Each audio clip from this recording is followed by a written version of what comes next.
Kwanza nitangulia kusema kwamba tunakuja na approach mpya na tumepata mwongozo wa Mheshimiwa Rais, na nyinyi ni mashahidi, ndani ya hii miaka mitano approach ambayo Mheshimiwa Rais amekuja nayo ni tofauti. Nimetoka kuambia hata wa vijana wangu kwamba commitment nyingi ambazo Mheshimiwa Rais alizitoa nyingi zimefanyika na tumeona matokeo. Na sasa hivi bado anaendelea kutoa commitment kubwa, anatoa push kubwa kuhakikisha kwamba reli ya SGR inakamilika, inafika Mwanza angalau ifikapo 28 29, na angetamani hata mwakani iweze kufika. Lakini ndio maana tumekuja na ile miradi ya kielelezo 7 mikubwa, ikiwepo Liganga na Mchuchuma ambayo kimsingi nayo tunaenda kuianza. Lakini vile vile ametuelekeza tuanze mradi ule wa Bagamoyo, tunauendeleza, unaenda kufanya kazi vizuri sana.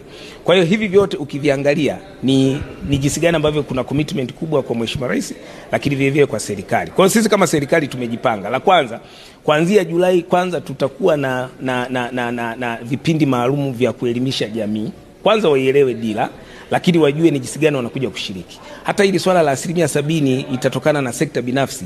Kimsingi sekta, ninapoongelea sekta binafsi, hata mkulima ni sekta binafsi, mfugaji ni sekta binafsi. Kwa hiyo lazima tutoe elimu ili tuambie kwanza ni fursa gani ambazo zipo, lakini ni mazingira gani ambayo kimsingi sasa tunaenda kuyaboresha, ambayo itamfanya mkulima aone sasa kuna haja ya mimi kuongeza kilimo changu. Itamfanya mfugaji aweze kuona kwamba kumbe ufugaji wangu huu utakuwa na tija. Kwa kupitia hiyo, na uhakika kabisa hiyo elimu itatusaidia sasa kwenda kama kitu kimoja, na tutaweza kufikia hiyo dira ya 2050 ya kuwa na uchumi wa trilioni 1 za Kimarekani.